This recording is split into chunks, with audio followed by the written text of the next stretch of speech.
Eu te peço desta água que tu tens, é água viva, meu Senhor. Tenho sede, tenho fome. Olá, meus irmãos, estamos começando então mais um vídeo dessa nossa conversa sobre Bíblia. Estamos dando uma passada aí no livro do Gênesis. Já vimos no primeiro capítulo sobre o relato da criação do mundo, onde no princípio Deus criou todas as coisas, trazendo à existência tudo o que temos hoje. Hoje eu gostaria de ver com você um pouco do capítulo 3 do Gênesis, que fala da queda do homem, né? do início, da origem do pecado na caminhada da humanidade. Nós vamos ler alguns versículos, que vai do versículo 1 até o versículo 8. A serpente era o mais astuto de todos os animais dos campos que Deus tinha feito.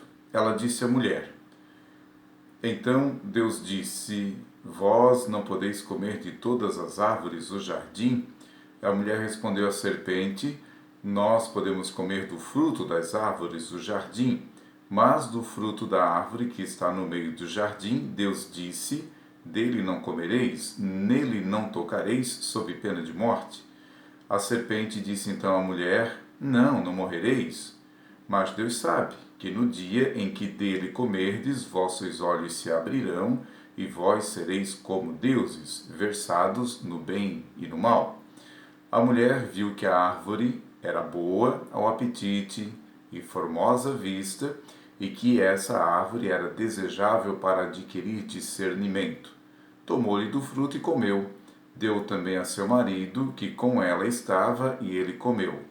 Então abriram-se os olhos dos dois e perceberam que estavam nus, e se cobriram com folhas de figueira e se cingiram. No capítulo 2 nós vimos que Deus cria todas as coisas, põe a ordem no mundo, separa dia, noite, organiza as terras, os mares, põe ordem, organiza toda a questão do universo e coloca no jardim uma árvore do bem e do mal e pede para que o homem e a mulher não coma dele.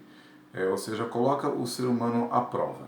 E daí vem a primeira pergunta, né? Se Deus, sendo conhecedor, sendo sabedor de tudo, e Deus sabendo que o ser humano iria cair, né? Deus é o Senhor do tempo, sabe?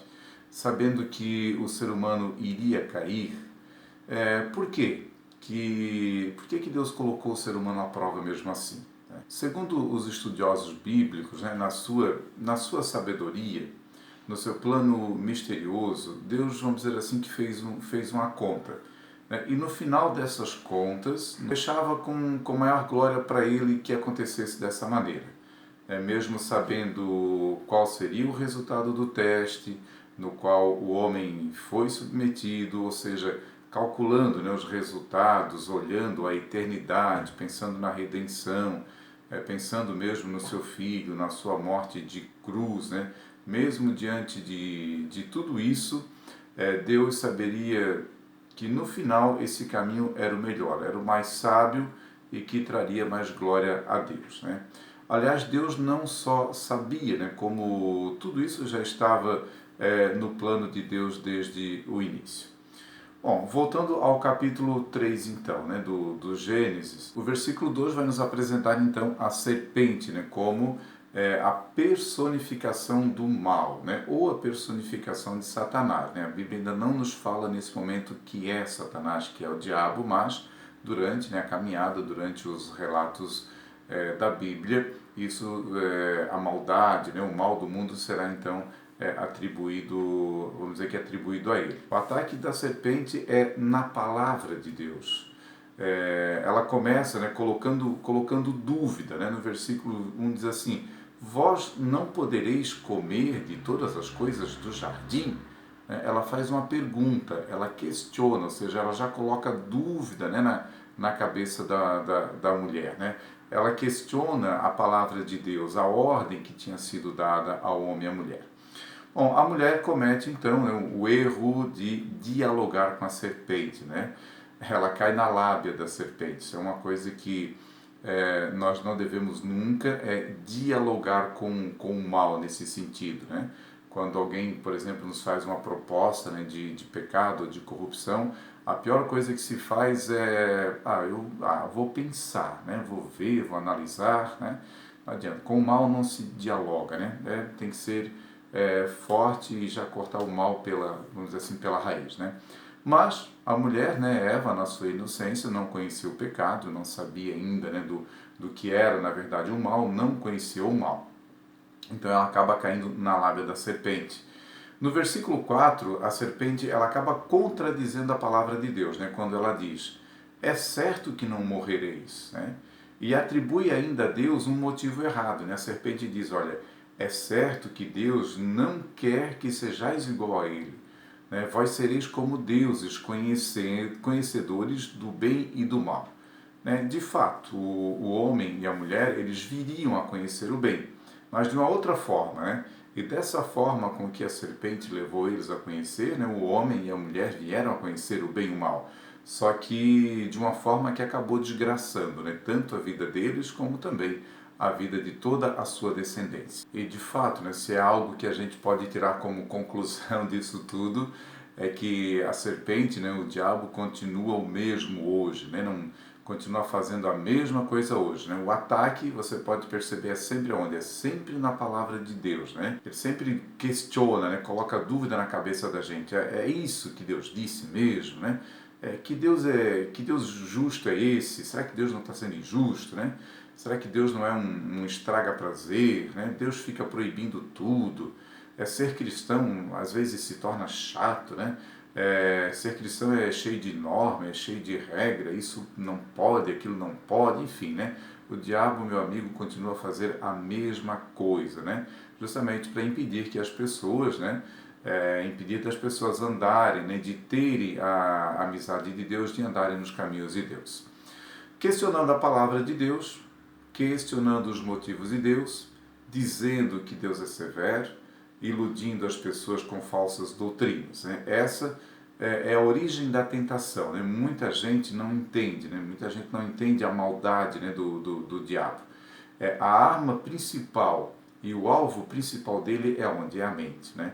Não é botar uma doença na vida da gente, não é tirar o emprego, não é tirar a nossa felicidade, né? Claro que se ele puder fazer isso, ele vai fazer, né? Como diz lá em João capítulo 10, versículo 10, né? O ladrão vem para matar, roubar e destruir. Isso é fato. Só que tem algo, né, a mais no ser humano que ele cobiça. Justamente não é a saúde, não é o dinheiro, não é o emprego, não é a sua casa, né? É a sua mente, é a nossa mente, é aí que ele vai, né? Não adianta a gente estar bem de saúde e estar rico, né, com um bom emprego, mas estarmos com a nossa cabeça cheia de dúvidas e cheia de ideias erradas a respeito de Deus.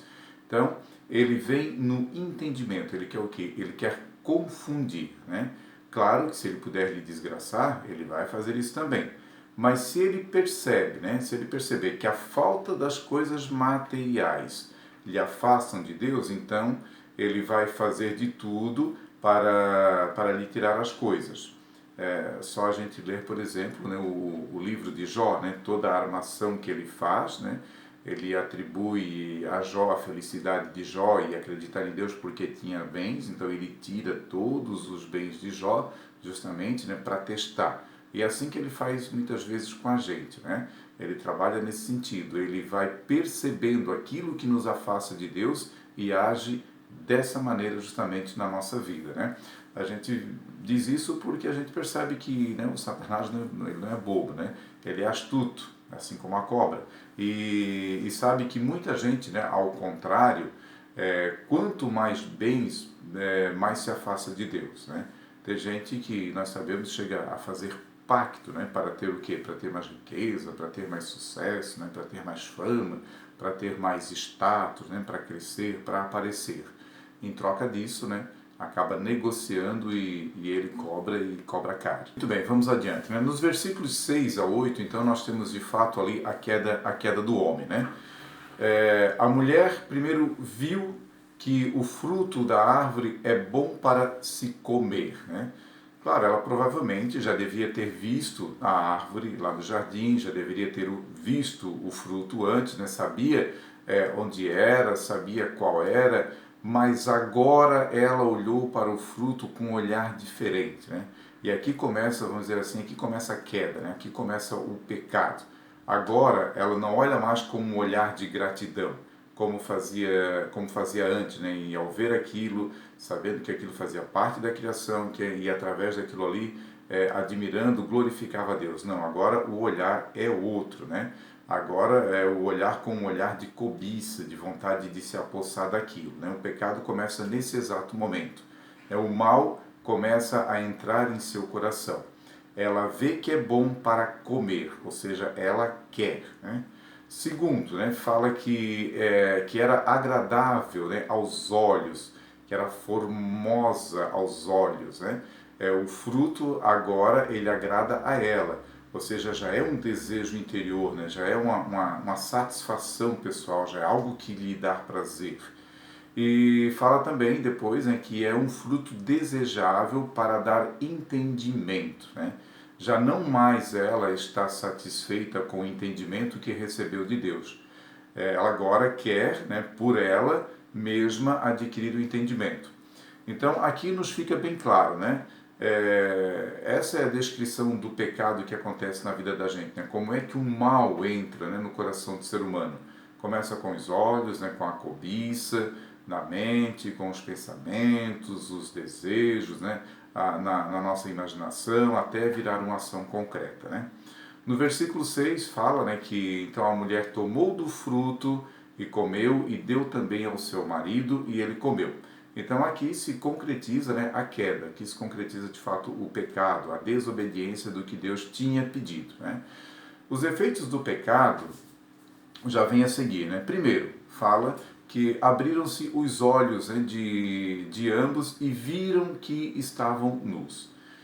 Não que eles não estivessem, eles já estavam nus antes, né, mas não havia maldade, ou seja, não havia cobiça, né, não havia o egoísmo, não havia a luxúria, ou seja, na ausência do mal, a nudez não tinha problema algum onde habitava o homem e a mulher.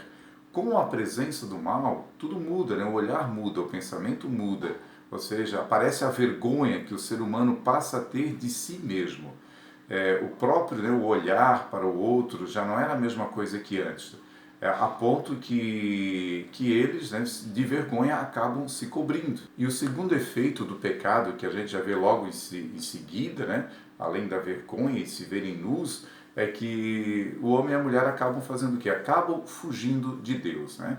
Ouvindo a voz do Senhor que vinha ao seu encontro, se esconderam. Ou seja, o ser humano que vivia em comunhão com Deus, que tinha amizade com Deus, só que agora, ao invés de esperar para estar com Deus, Adão e Eva fazem o quê? Eles têm vontade de correr, né? Têm vontade de fugir, têm vontade de se esconder de Deus, né? O primeiro efeito do mal é confundir todo o nosso entendimento, né? O nosso olhar, o nosso pensar a respeito das coisas e de Deus. E o segundo, agora, é a culpa. No sentido culpado, o ser humano sente o quê? Que é preciso fugir de Deus, né? Já não tinham mais prazer em estar na presença de Deus. Porque agora sabiam que iam ser o quê? Confrontados com a verdade, que tinham feito algo de errado. Gente, a história de Adão e Eva é a história de todos nós. Ou a nossa história, né, é a história também de Adão e Eva. É assim que todos nós acabamos agindo. Nós não queremos o quê? Diante do nosso pecado, nós não queremos ser confrontados com a verdade, né? Nós fugimos. Se erramos e vamos ter com Deus, nós vamos rezar, como é que nos sentimos? Né? Nos sentimos com vergonha, né? Nos sentimos às vezes até com nojo de nós mesmos, né? Tudo o que acontece conosco, a raiz está aqui, né, no pecado lá do começo, no pecado original. É assim, né, que o pecado age na vida da gente.